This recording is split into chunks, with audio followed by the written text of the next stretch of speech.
Welcome to another episode of Catalyzing Radical Systemic Change, where, in my own words, it's all about discovering, mapping, and cross-pollinating what I think are the necessary building blocks towards a planetary civilization ahead. Today's topic is Beyond Leadership, the Human Dynamics Shaping Organizational Success with Krisana Locke and Dr. Mazen. So I want to give this a very personal intro.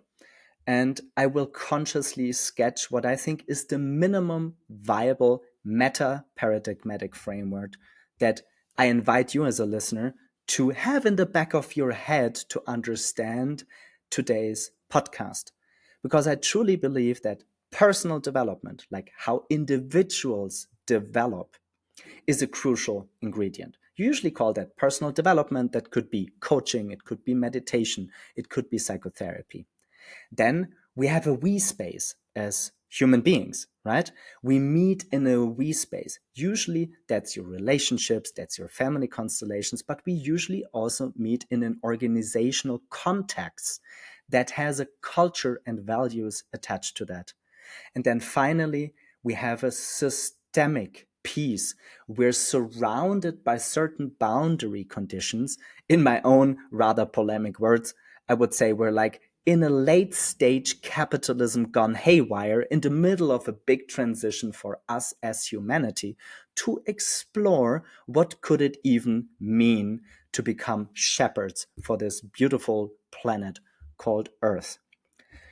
Secondly, I really want to invite you as the listener to sense a little bit into the personal relationship I hold, especially with Krisana. So when we met again, Krisana, and I will then hand over for you to introduce yourself, there were almost 10 years gone because I had a very deep encounter with you at a very pivotal moment in my personal and especially professional career. And I did a very deep dive into personal development that had a very profound impact on my personal life, but also in my professional career.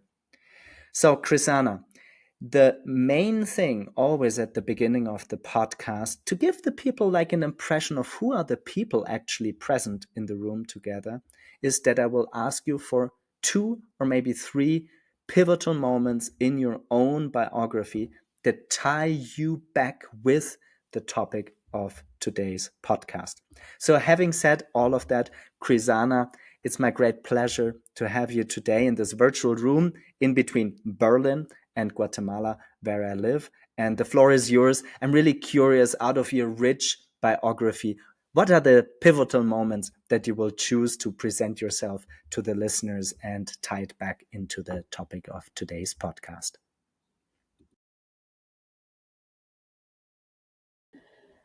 Wow. Thank you. Thank you, Alistair. It's a pleasure to be here. And as you said, it's such a pleasure because we hadn't seen each other for 10 years. And I will dive right in because you made me have to dive into my pivotal moments, pivotal points that got me here, that has shaped me, my experience. 20, traveling to Africa, overland trip, different cultures, different perspective. Then the death of my mother shaped me to look for the deeper meaning of life myself.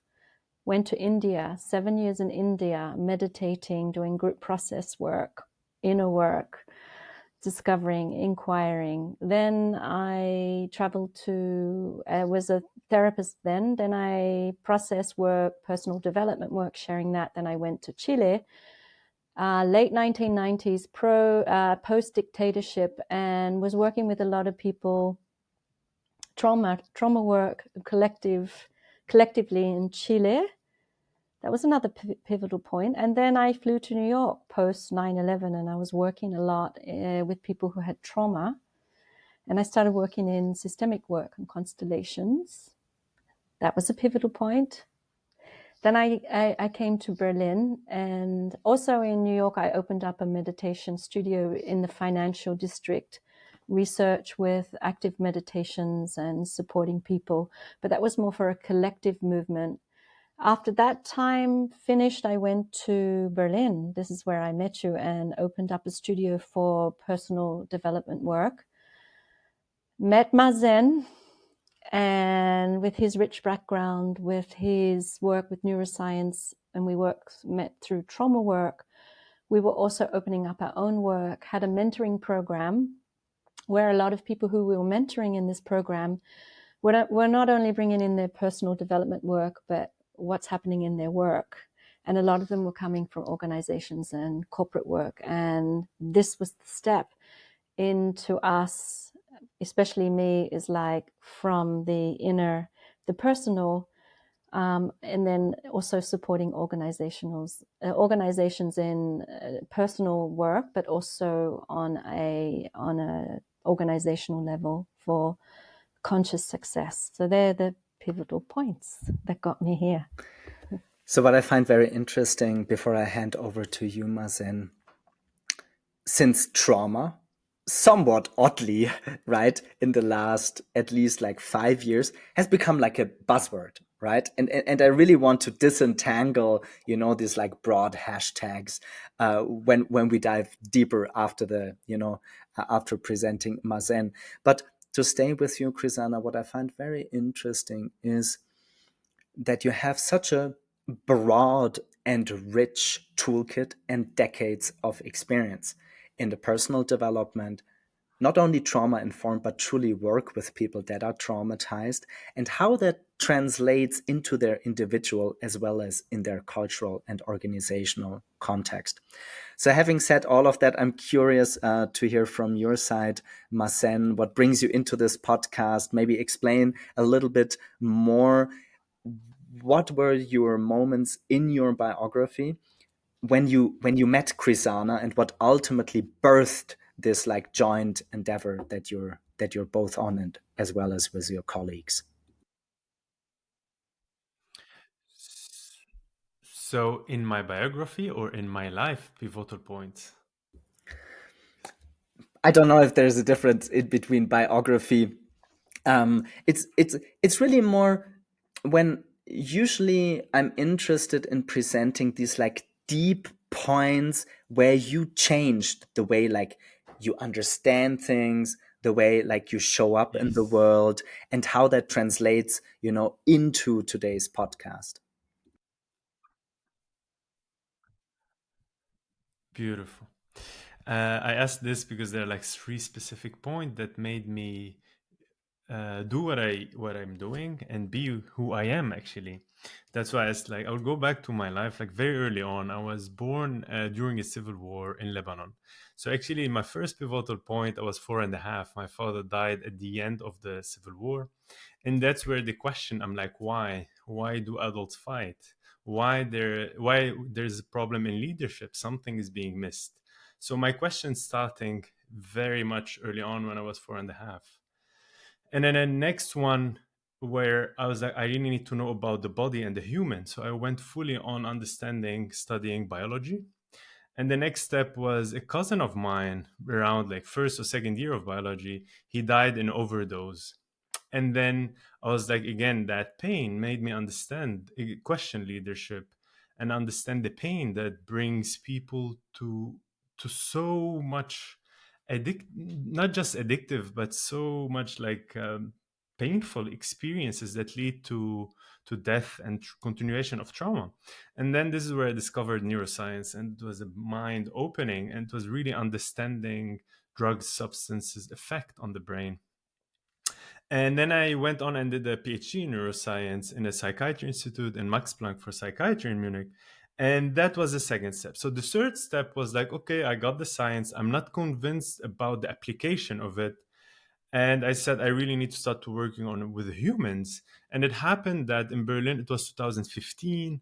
Angela Merkel told everyone, all refugees are welcome. It happened that I had a job in Charité, so the main university hospital in Berlin, with it happened to be the main guy that's really responsible. It's called the Clearingstelle, so they're responsible to really support refugees, Arab speaking, and then other refugees, to help them with psychologists and psychiatrists. And I went there. He told me, "You're the main research scientist," which is, I didn't know at the beginning. "You can do the project you want." And this is where I switched to work on trauma.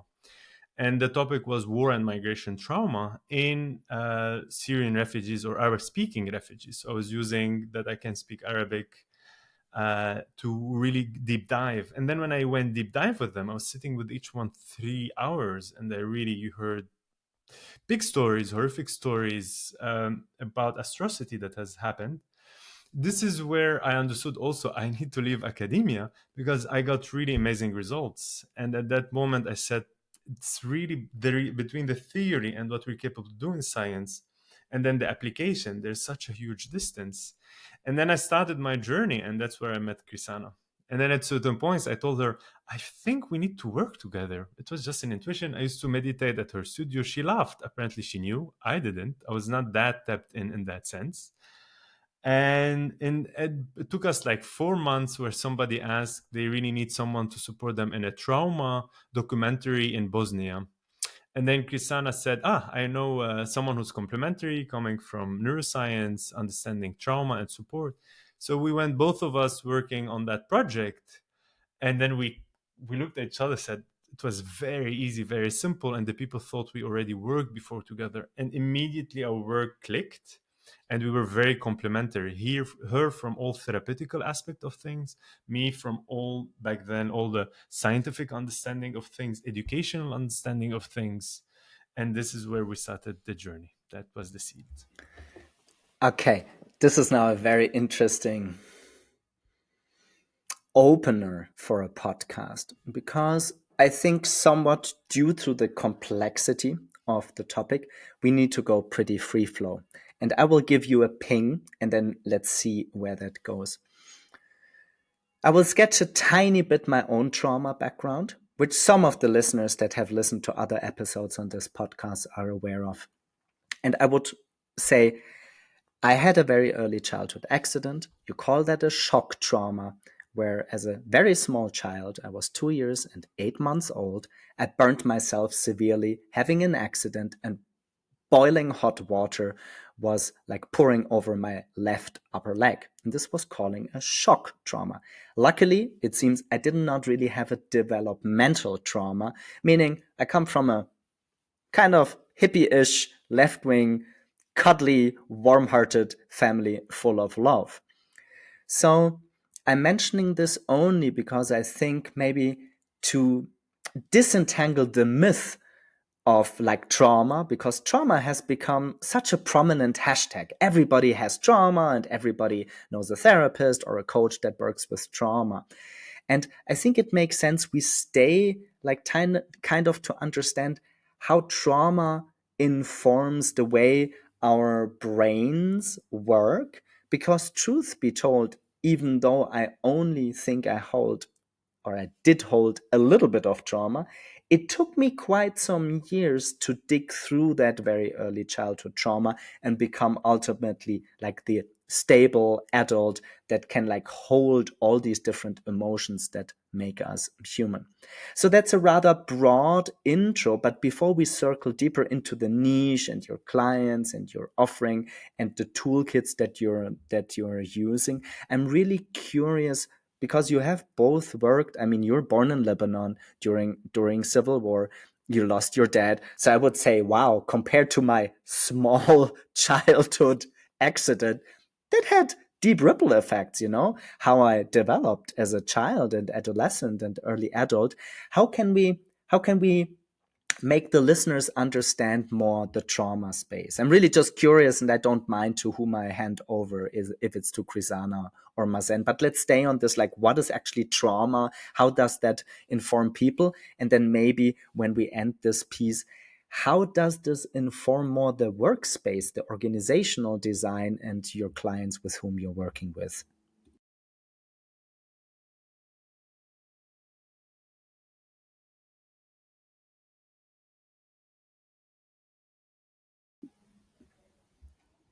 I don't mind who goes first.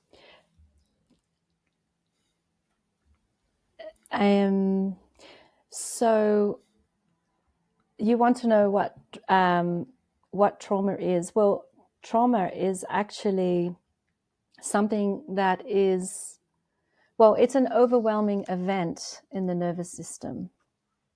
And not all events, an event may be painful for some person and it's not traumatizing. Whereas another event may be traumatizing for a person that was not so painful for another person. So it depends on how much in your nervous system, how much of it can be regulated or discharged to the nervous system. So I would say trauma is the word trauma. Yeah, it's a hot topic, and people touch it with on eggshells, or they say they're trauma informed. But basically, it's when the nervous system is hasn't been able to digest, hasn't been able to process the system. So we don't know in some cases. So someone may have seen a lot, but it depends on their own personal profile, their own resilience, and also, it could be also transgenerational resilience. So it depends, but it's also, we've discovered how you can resource yourself in life and also in yourself to open up more resilience in yourself and in your life, so that you can go through events and not be overwhelmed with them. And that comes to understanding how what brings you to too much overactivation or underactivation, and what is too much stimulus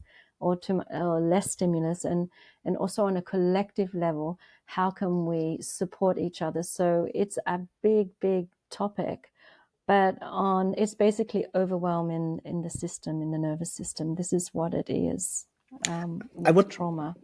And so when we're working, yeah. Yeah, I think it helps the listeners to better understand, like drilling deeper into the topic. And I think it helps the listeners when I sketch personal examples, but I'm happy to also, have you, Krisana, and you, Mazen, sketch some examples. So what I found really striking, that I started my own personal development very early. Meditation, right? I would say the classical ascendant path, right? Like fig leafing my problems and trying to reach enlightenment. I would say that's pretty much from my late teens to my mid 20s. And then I started to do psychotherapy. And I had always this like kind of odd feeling that I did not have the feeling from a client's perspective that those working with me were able to look like deeper than just the surface level. So it took me multiple years to actually find specific therapists. That's now 15 years ago, in my early 30s, that had a specific training with certain techniques, much like somatic experiencing, and that were basically telling me, hey, Alistair, there seems to be a deeper trauma layer where you're like kind of semi-functional on the surface level. And so far you always worked on the surface level, but in order to really truly heal that deep-seated wound of your own, let's say, shock trauma that you had as a child, you need to do like specific techniques and be able to resource yourself so that you're not constantly over-activating your nervous system. And this was like multiple years of trying to find my way, in my own personal development work. So, Mazen, I'm curious, can you somewhat cluster people to, like, people have little trauma and you can simply coach them, and then you have people like maybe like me, I don't know, that had a little bit of trauma, and then there are people who are so heavily traumatized, right, that they're not even open for a coaching process, because mainly what they need is like deep trauma therapy. I'm really just curious, before we dive deeper into your working context, that we, start understanding that. Definitely, there's different degrees of hurtful event that's relatively seen by the person, by the nervous system, in a different way. So first of all, I really want to explain something very crucial. It's not the event only that makes the trauma big or small. It's always also the person so it's really relative. So you might be in places where Krisana talked about resilience. So we really do not know specifically who are the one will be traumatized in similar events, and then how much they will be. So that's one. Second, yes, you have a different variety. Again, not based on the trauma, but based on their epigenetics, their genetics, what Krisana called generational resilience. So genetics, epigenetics, what is called your upbringing, and then your perception, your then the stories that happen in your life. So with the event itself, so it's more like shuffling it. It's more of like you never know. So that's one. Second, in the workplace, we really need to understand that things will play out. Trauma will play out in a way, in a conditioned response and reaction. So some way or another, we're always gonna end up in certain dynamics where we're playing out things where we feel ourselves as victims. So most of the time when we feel really victims and we feel, let's say, oh, that's unfair, that's unjust, against the system, and really shut down. See, I use the word shut down here. Really shut down. That's a trauma response. How it manifests, this is, it's not that it's not important. It can manifest in different way. The end of it is a shutdown. Helplessness is a shutdown. Regardless, I used to be, because of my trauma, I used to be very victim, very sad, very loving, but again in that helplessness mode. But that was later on, and so that was nervous system. So I acted, I was revolting, I did politics, I did things beautiful, but that was the wound speaking. Some others will have the opposite effect, which is really full fight. And you're like, even again, it can be the same exact trauma. Either it go like this or like that. And there's also other ways that how it goes, but I'll give now the main basic ones. You have a boss that's very aggressive, how he communicates or how she communicates. And then the HR try to speak with them, and people start to speak with them like, wow, what's happening to me? I'm communicating like that. And the person feels like he's a nice guy inside, and I don't understand. So he's perceived the evil. Suddenly at work, we have the evil boss. All right. So those beings are not necessarily evil. That's a reaction to protect themselves from a threat that is not here anymore, but it is within them, held in the system, and constantly everything they feel, they try to push away. So, and that's the workplace. We go and then mix all of that, and we sit in an office, and then we will see what's going to happen. And imagine family business, all will come out, office, non-family business. So that's again, or those are the factors. It can never be one-to-one. The event of the trauma is not determining how much, the variety. There's so many other factors, and this is all brought to the human dynamics in the private sphere and in the professional sphere. And that's how we relate to the inner world and to the outer world. Thanks. I think really these examples have immensely helped me to like now dive deeper more into the context, right? Because what I understood is the intersection of personal development and organizational design, and how the company culture and the personal development, usually of the leadership, they're like enmeshed.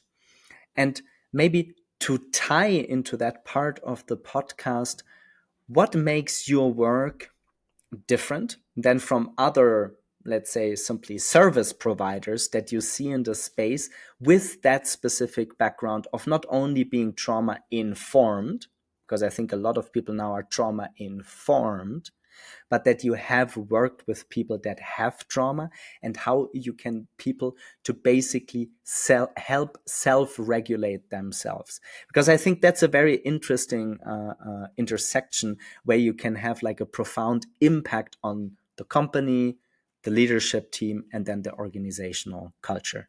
It's more like when I sense the specific area in which you're working, what does your background of not only being trauma informed, but having helped truly people and organizations to cut through their trauma and being able to self-regulate themselves, how does that inform your work in the organizational context that you're working in? Yes. So when we're working with organizations, I not only my approaches are not also trauma work, trauma healing, but I also have a vast experience with organizational constellation. So when we work with organizations, we're looking at also on the level of the company, what is happening inside with the humans, with the roles, the positions, what's missing, what's out of balance.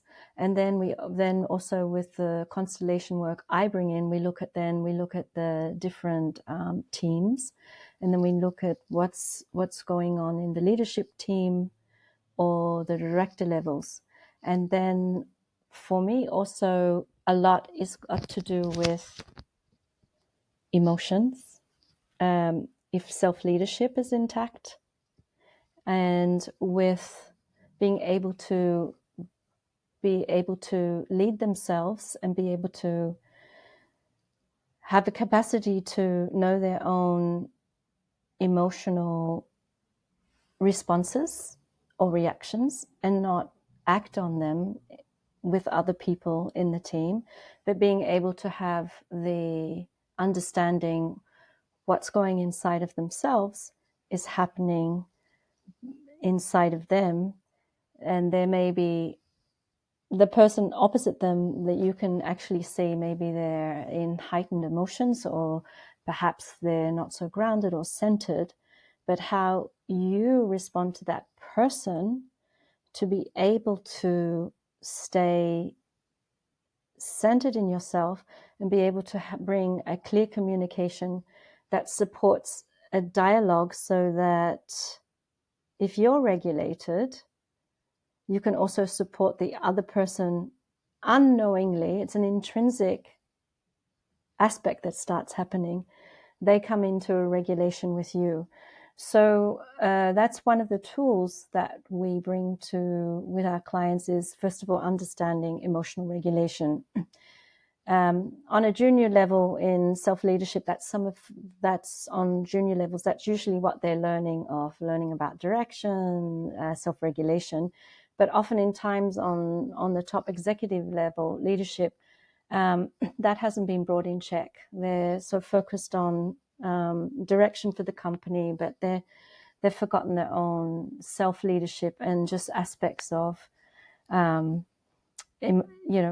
own regulation with themselves, with their work, their home life, being able to support themselves in all those ways. Krisana, I have a feeling which I think I would like to stay with you, Krisana, but I'm happy to have you tie in, Mazen. Another example that is like really just striking and that has a lot to do with our encounter. It's actually not 10 years ago, but it's 9 years ago, in 2015. Okay. So what I basically found out in this like process with you is I was hiding a primary emotion, which was anger. So as a child, I got severely bullied. I was best in class. I was a ballet dancer, which in a small city environment was really terrifying because I got heavily bullied, but I never defended myself. So I got basically beaten up, but I did never hit back. So to stay in that example and then tie it back into this like workplace culture context, for me, it was a big liberation to get like maybe for the first time in my life. And I mean, I was already in my mid 30s then, right? To basically be able to sense that below this rather depressed, a little bit like asphyxiated, full of fear human being, which was kind of a secondary, like emotional reaction, actually covering up the primordial, anger and the rage inside of me. So I'm not saying obviously you should act out the rage, but getting access of my rage, right, has helped me profoundly to disentangle my own primary and secondary emotions. So I wonder, since you have now been sketching some examples in the working context, if you can help the listeners, maybe we stay with these examples of primary and secondary emotions, because once you have a toolkit available to self-regulate yourself as a leader in the specific context of your work, then you're just one step further, to like meaningfully interact with your other colleagues. And just curious, can we stay there for a bit, Krisana? Yes. Can I use you as an example? But I'm not going to say everything Please, about. please. I'm an open book. Anything about Alistair you can sketch as an open book. Easy. Okay. When you first came to do work with me at the studio, it was a safe space, and I was like, "Wow, this guy, okay, he has some things happening inside of him." And so, first of all, it was like, "You're welcome here." And there was a program, and we did dynamic meditation, which was a 21-day active meditation, and you did it for 3 cycles for 3 I did it for months. 3 cycles. And in this exactly. yeah, I remember, with a break in between, but basically it was just supporting you to come every day and go through this energetic process. It's an active meditation process. And slowly, through being able to access a deeper part of yourself through the breathing, and being able to start to get in touch with your body, to, in the second stage, of express whatever you've touched through the breathing, which is this energetic charge. It's going to touch the emotional energy, whatever is coming up, to support that and to move this through the body. And it was never like, you have to work on this, or you have to work on your anger. You just supported what you could get in touch with that could loosen all this muscular emotional armoring. And it was more to be committed to come every day, and there was a safe environment, and you weren't special. Everyone was doing the same process. It was facilitated very clearly by myself and other facilitator, and through this you could access deeper aspects of yourself. So emotions, the primary emotions, anger, pain, fear. So secondary emotions, they're the ones on top that, okay, you may, someone who's excessively crying with excessive, I can't, I don't know, I'm just crying all the time. It's maybe what they've learned to deal with, to try and discharge, because they weren't allowed to be able to fully access their anger. So it's kind of leaking, but they needed to be able to get access into an empowered sense of self, of life energies, where they could actually own their own life energy. So this isn't something that you can do through the mind and through like willing it. Let's work on this emotion. It's you're working with a deep repressed emotional energy locked in your life energy system. And when the body feels safe, when the body mind starts to feel okay, I'm in a milieu, an atmosphere, my body's grounded, I can start to digest, I can start to express what needs to be expressed in a safe space, not on somebody, to be able to express anger, so to get back into my power, to be able to cry all my longings of my vulnerabilities, all these. So basically for those 3 months, you had a process for 1 hour every morning that went through 5 stages. And it's an energetic process on bioenergetic principles of charging up.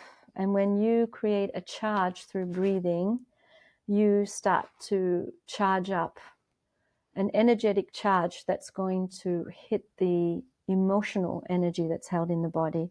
And through this, you heighten something in a safe way that what the body has to do, it has to express it through the body, through movement, through sound, to let go. And then in the third stage, you only address this emotional energy for 10 minutes. And then in the third stage, you then raise your arms, jump up and down with the deepest sound, hoo, hoo, hoo, that hits the life center. So today, our consciousness, everything's here, so rational. We're not heart-centered so much as we were 2,500 years ago, where people lived more heart-orientated. So we pushed, it's basically coming to the roots, the core roots of your consciousness, of your deep life energy, so that you're really in touch with that. And then in the next stage, it was these vital stages. You went into silence and meditation, standing, witnessing whatever's happening to you. So an energetic build-up, a discharge, a grounding, and then a witnessing. So we have, as Wilhelm Reich called it, the orgasmic formula, which everything in life has. It's a pulsation. It's a charging up. It climaxes. And then there's a letting go. And then there's relaxation. So most people got that, so in the 60s, 70s, sexually repressed orgasmic formula men, it's just, oriented to the sex organs, but it's basically the charge, the expression of life. We go through these cycles all the time. So this is what you were doing. You were creating this charging, expressing, coming to a climax, grounding, and then relaxation. But then we went into meditation. And then we went beyond the mind, beyond the body. We went into witnessing, into a space deeper, where you could witness, where there's a depth of where awareness can grow. And then the last stage is take that into life, celebrate that, celebrate your day with this new energy. So that was what you were doing for three months. You were getting back, you were getting space. But let's stay there, and then I'm curious how Mazen will tie in, because in my language, this acupuncture point in my biography, for whatever karmical reason, was so profound, because after that, never ever I've been searching for like just talking therapy, or for coaches that just talk with me, or for interventions with people that just talk with me. I'm just saying specifically for Alistair, because this understanding that ultimately this rather cerebral human being, though with a lot of emotions paired with the name Alistair, right, ultimately is grounded in a body. And once I have the toolkits available that I can process all these emotions, the good, the beautiful, the true, the ugly, the boring, the overwhelmed, like all of it in daily life, then I can really show up from the core of who I am. And the core of who I am most certainly is just not this cerebral space like upwards my throat. Mazen, I'm curious for the working context, because I want to dive a little bit, the context is so broad and rich. Let's just sketch a couple of examples in the working context, because I reckon few of your clients will have the possibility, much like Alistair had, for 63 consecutive days, to work for hours on end. But how do you integrate these trauma-informed techniques that work with the body into the work with clients?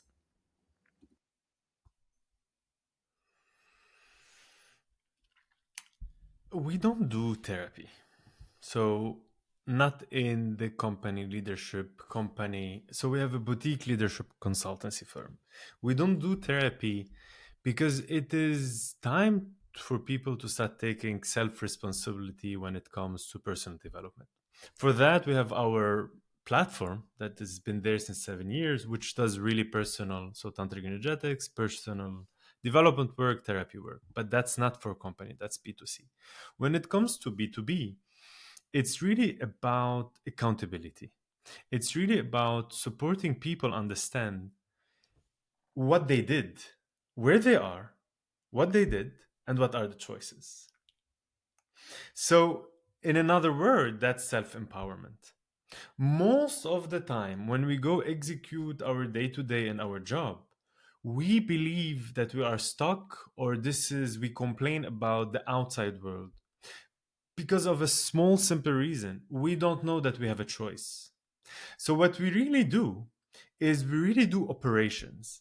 Most of the time, we're contacted when there is a crisis, a conflict resolution, something. Most of the time, it arises mainly when there's transition in leadership, changing of leadership, two departments together. Like that's a famous one: sales and marketing, marketing and research and development. We start to follow patterns, and one of the biggest one actually, that's where we most of the time it's more the tougher one, but we really enjoy and we were asked a lot at the beginning to be with it when it comes to the founders, CEOs versus the board or the other C-suite or the other directors. What we our job is to, again, you need to see us as a, so it's a mix. Krisana psychology, I come from science, our third partner comes from business.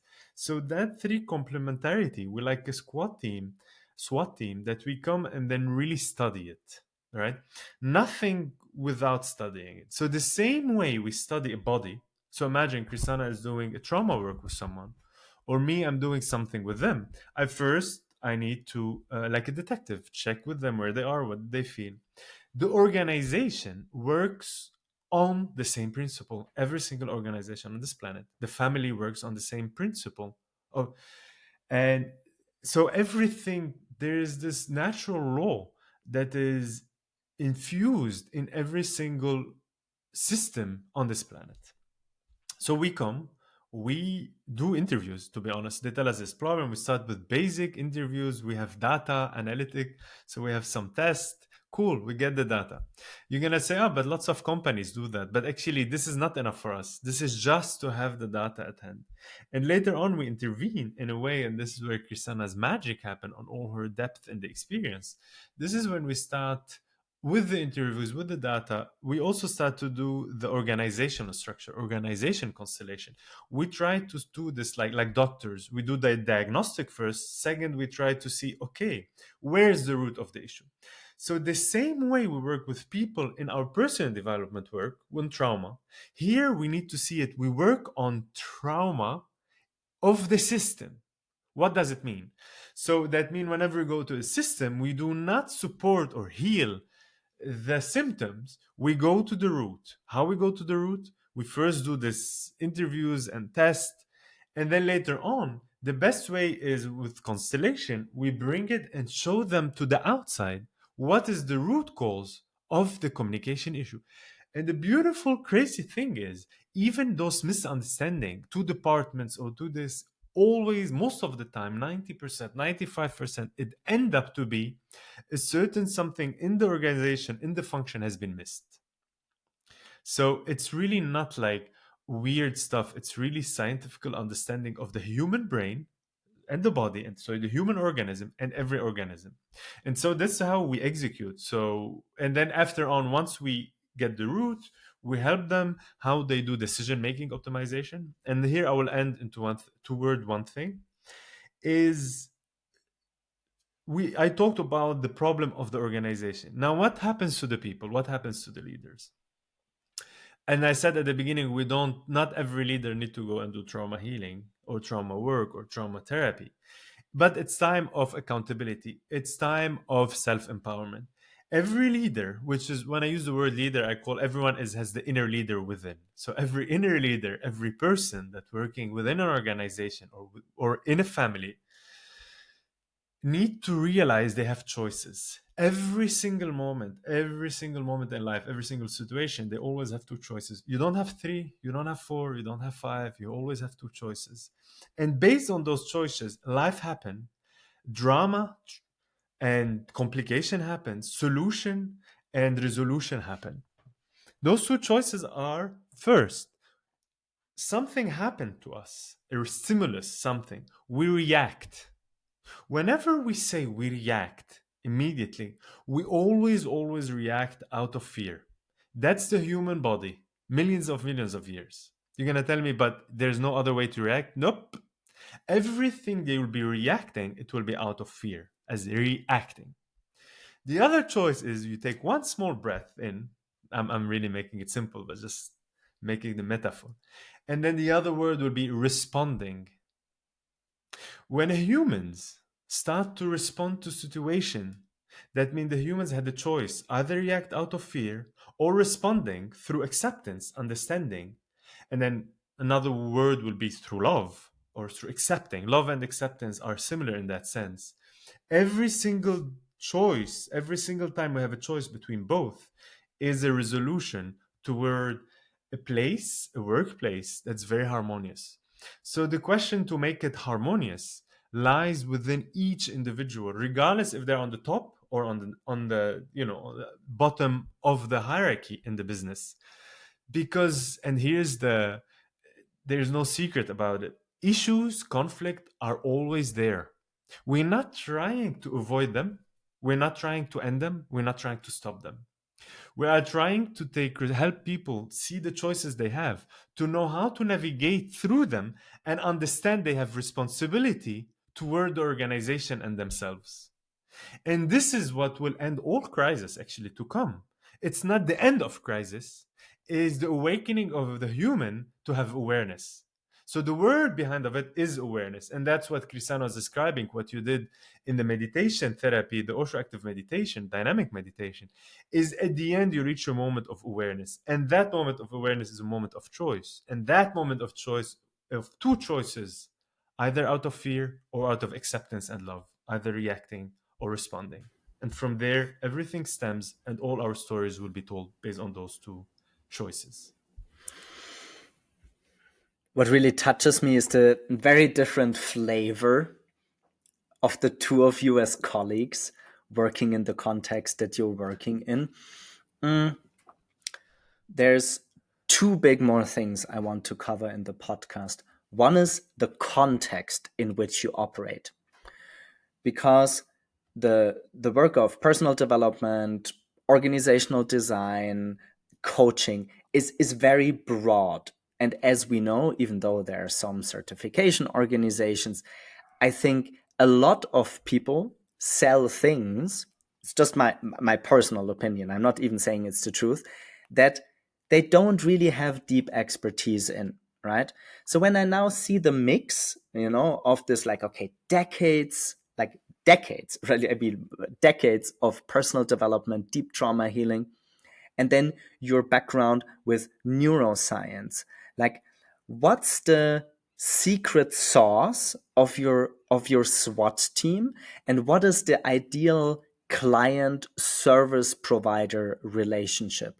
And I think for the listeners, it would be beautiful if you can sketch, without obviously mentioning names, like, because high level, Mazen, you already sketched where do you think, your SWAT team is the most efficient. But I wonder if you can share more about the context that you're operating in, and then share one or two stories. Yeah. So, yeah. Mainly where, like, I will give you stories about where we operated issues. Yeah, it happened that there was a company where there's the directors under the C-level team, they did a coup, like political coup, and then they went to the board and they tried to attack the C-level.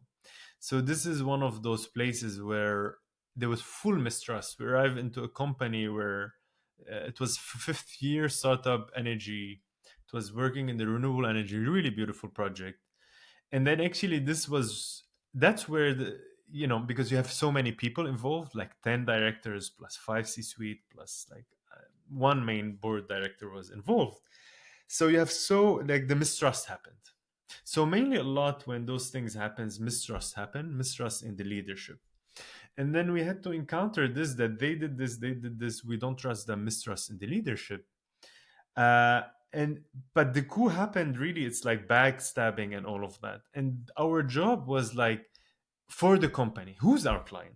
Our client is not the leader themselves. Probably that's not good for business, but that's the truth. Our client is the company, right? So when I work one on one, my client is the person.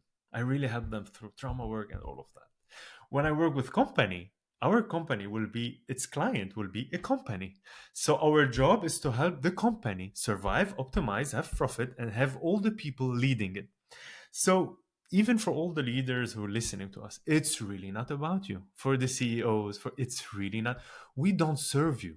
We serve the company. And that's where we promise actually and what we do. So in that sense, we really go in with a zero bias, but for the company to make it healthy, harmonious, and profitable.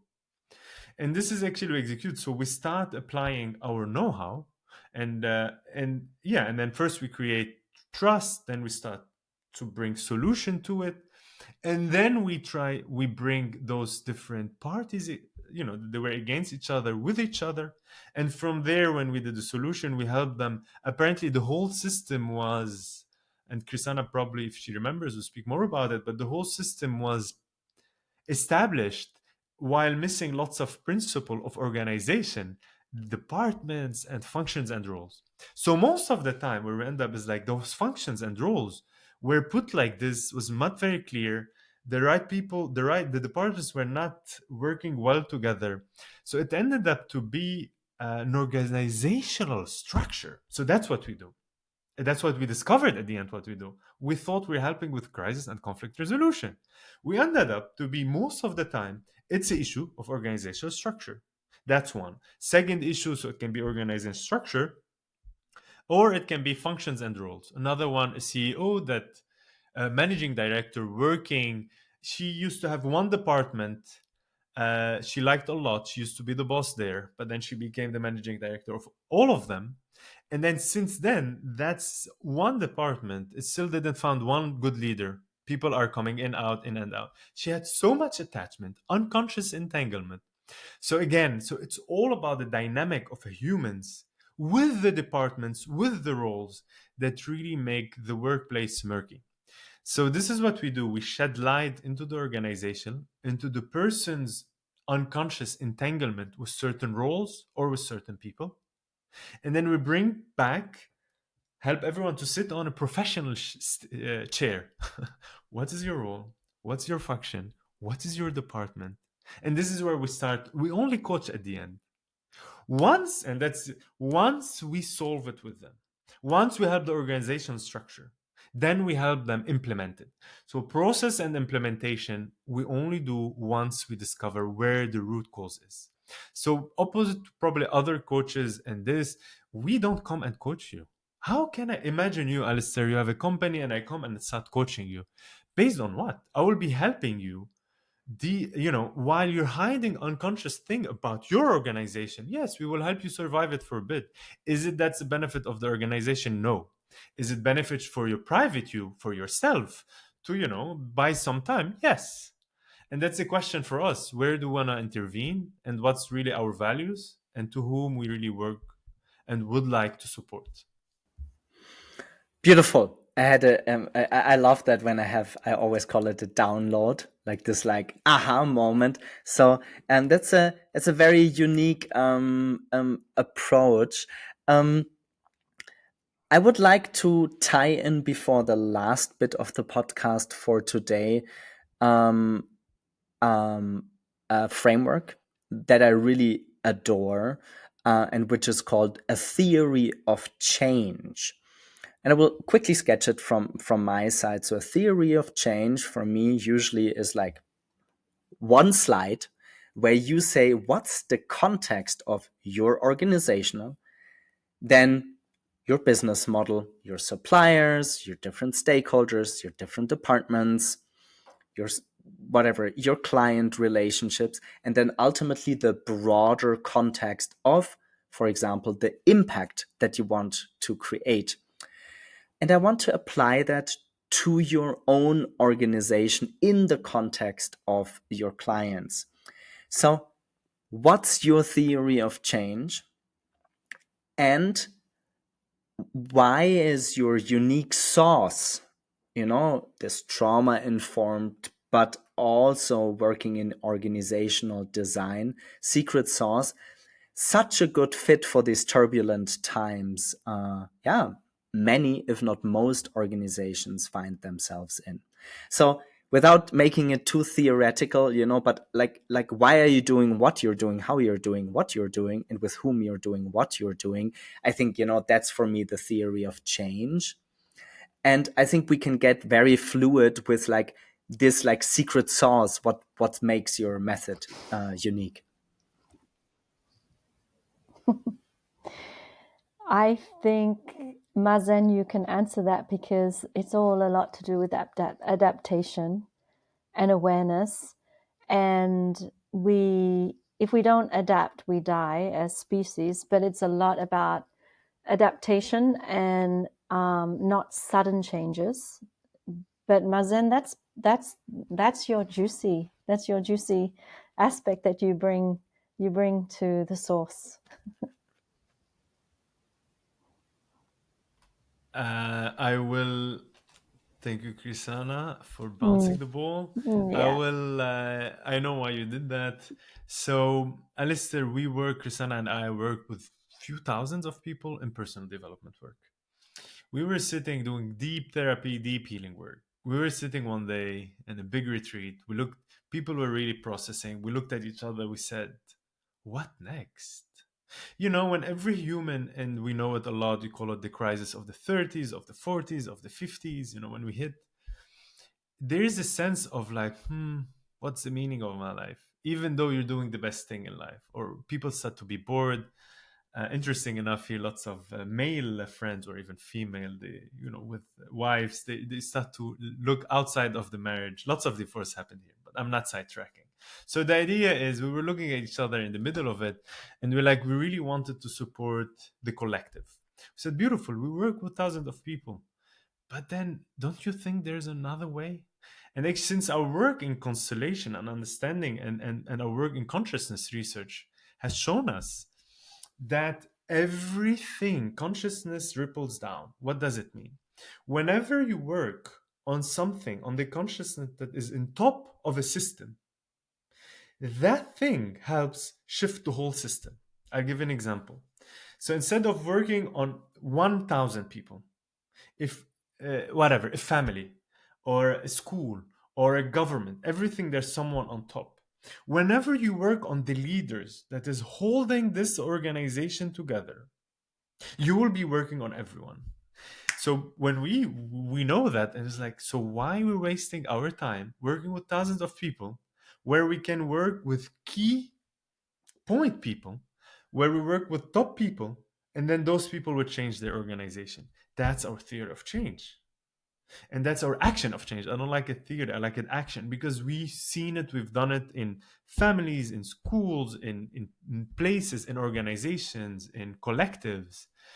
And the idea, and that was the mission we had, what if we work with top companies? Within some years, we stop working with top companies. Why? Those companies shape who we are, right? From everything we buy to everything we look at each other. There's so many companies shape how we eat, how we feel, how we think.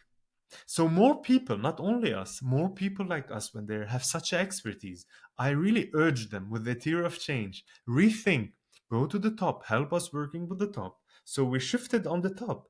It will make us go quantum leaps in change. Quantum leaps. So that was the idea. We're not going to only be therapists, healers, and practitioners. We will shift to the top. That's the main shift we did ourselves, and we tried to execute it in 3P coaching and solution. I love that. So very much aligned, obviously, with my own theory of change. Ultimately, I think bottom up and top down need to integrate. But I find it very interesting that you have worked with like very large cohorts with a very different backgrounds to then take a conscious choice to like almost like help leaders better understand themselves, their own pitfalls and traps, and help them to heal and newly inform, almost like recode on the top of an organizational level. Towards the end, the secret sauce, and imagine there are people who are listening into the podcast and they have companies, they have family offices, they're raising funds, they're impact investors, they're like big movers and shakers. Like, what's the secret sauce in the SWAT team? I know people heard of it, from the beginning of the podcast. But what makes you uniquely qualified to unlock these quantum leaps from the leadership that then helps create the ripple effects for all the people in the companies and the organizations that you're working with? I will answer as much as I heard. It was cutting a little bit, but tell me if it's on the right track. I will say it, and I would like to hear also Krisana's take, but I will go with on the same. What makes us very qualified is because we know what crisis is, and we know how the body works, and we know how the system works scientifically. And to just give it a small detail, crisis is a moment of change when it's not met. For multiple episodes, it's not met. It starts to show up. Crisis is three other C's: chaos, conflict, and at the end, the result of it, change. That's crisis. Once you know the nature of chaos, once you know the nature of a conflict, once you know the nature of change, you understand fully how to deal with crisis. So we do not see crisis as something bad or negative. Crisis is the immune system of the body of the organization. Crisis is the wake up call for any kind of crisis. Even I'm gonna go tougher, like wars and climate change. Crisis is the wake up call. Once you know the nature of crisis, you know how to solve it. So our secret sauce, why we are ready to work with them, with everyone working, because we know the nature of crisis, we know the nature of our own crisis, and we are able to translate it and help systems and people alike. Amazing. Yeah. I mean, you got me, Mazen. Let's move into closing words. I can start. So, what really touches me, without having mentioned the integral framework that I was just very roughly as a broad patch, putting at the very beginning, is that we have a convergence in I think almost any parts of society, and especially within companies, where suddenly people like you, Krisana, right, a human being that has been dedicating herself for multiple decades for deep inner personal transformation, meditation, and trauma healing, to suddenly work with like C-suits of very renowned companies. And the same is obviously true for you, Mazen. And maybe to finish that, for me, it gives me hope, because in all of that are different ingredients of wisdom to reinform, much like Mazen said, those organizations, those companies who are shaping the way like we eat, we even perceive reality, the big tech companies on the planet. And I see you almost like magicians or wizards or alchemists out there in the field that really come in there and trust that the magic secret sauce of the SWAT team they bring will really transform the organization works from top down. Krisana, these were my closing words. I want to hand over to you, Krisana. Maybe share how you want to bind up the podcast, and then Mazen, obviously, if you still feel like sharing something, happy to do so. I think the secret of the sauce is I can just share. I was working with an executive of a big company who's done a lot of personal growth, who's done many approaches, retreats, ayahuasca. He's done psychology, and so he was from a big company, and I was working with him, and he was, meeting me at everything. I know this and this and this. And I was like, oh, it's okay. Well, the secret sauce was, from my experiences, where can we meet where there'll be a gap of awareness, where there's something that goes deeper that I can see, where I can support. As we talk, we're working with the leaders top down, bottom up. But this was a case of him personally. How do I get him to go into bottom? Because the top was full. On the next meeting I had with him, he said, I don't know what the magic was you did, but I certainly do understand it's a lot to do with, I received, like, it's a lot of understanding my own awareness and my own accountability. So through this, I think some of the secret sauce is really a shared experience. So it's not us telling them this is the issue. We're also seeing where their needs and where we can create an experience together in the company and the teams where it is an experience that they receive, that they come out with their own insights and wisdoms, and that's awareness. They're my last words. Thanks, Chris. And I think that was beautiful, because it's ultimately always the space in between when we become aware of a new piece that we were not aware. And ultimately, that's, where the wizardry, the alchemy comes into play. Mazen, you want to share last words from your side? Yeah, I will take it from last words of Krisana, and then what I get inspired now is to share the real source of the self, of a human success that can leads to company success, government success, nature success. When every child, every individual, every leaders, we start to have enough stillness, awareness, and love.